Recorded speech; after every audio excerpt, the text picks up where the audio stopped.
Audiolivro preparado por Cristiane Batista com caráter educativo. Inscreva-se, grata.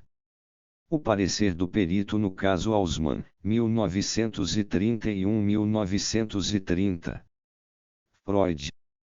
Até onde sabemos, o complexo de Édipo está presente na infância em todos os seres humanos, sofre grandes alterações durante os anos de desenvolvimento e, em muitos indivíduos, é encontrado em graus variáveis de intensidade, mesmo em idade madura.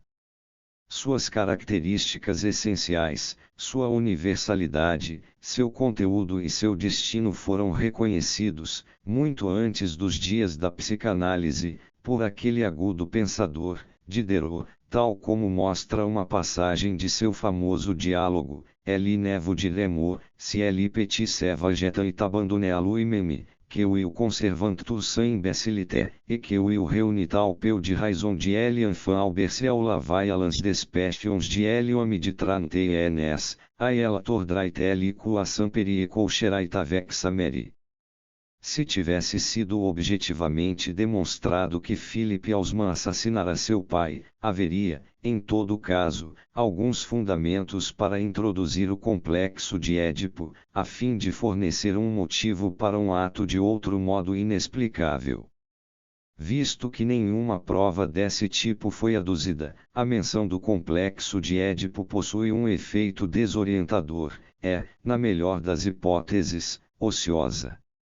Discordâncias como as que se revelou existirem pela investigação na família de Hausmann entre o pai e o filho são inteiramente inapropriadas para fornecer uma base sobre a qual presumir no filho um mau relacionamento com o pai. Mesmo que fosse de outra maneira, seríamos obrigados a dizer que há uma grande distância entre isso e a causação de tal feito.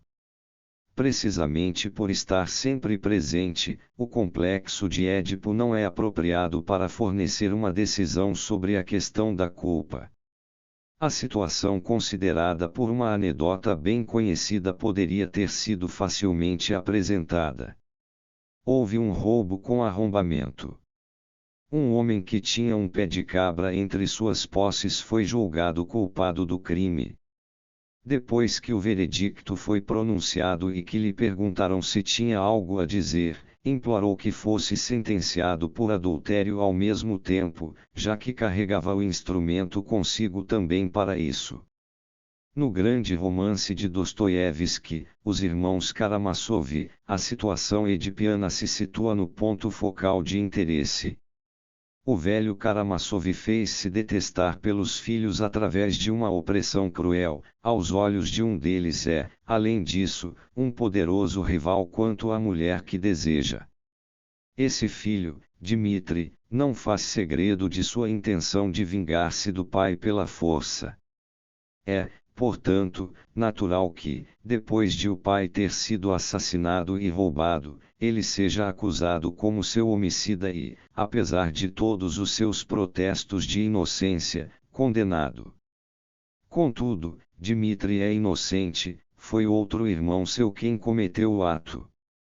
Uma frase que se tornou famosa ocorre durante a cena do julgamento nesse romance: a psicologia é uma faca de dois gumes.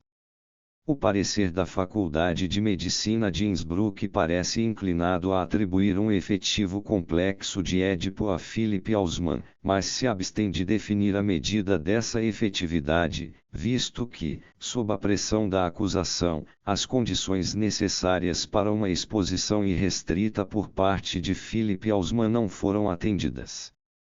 Quando a faculdade prossegue recusando, mesmo na suposição de o acusado ser culpado, procurar a raiz do ato num complexo de Édipo, estão levando sua negação longe demais, sem necessidade alguma. No mesmo parecer, deparamo-nos com uma contradição que de modo algum é sem significação. A possível influência do choque emocional sobre o distúrbio da memória com referência a impressões antes e durante a ocasião decisiva é minimizada ao extremo, em minha opinião injustamente.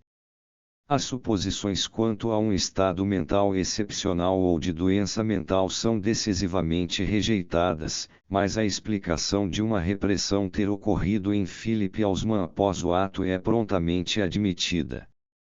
Devo dizer, contudo, que uma repressão desse tipo, a cair do céu sobre um adulto que não indica neurose grave, a repressão de uma ação que certamente seria mais importante do que quaisquer pormenores discutíveis de distância e a passagem do tempo, e que ocorre num estado normal ou num estado alterado apenas pela fadiga física, seria uma raridade de primeira ordem.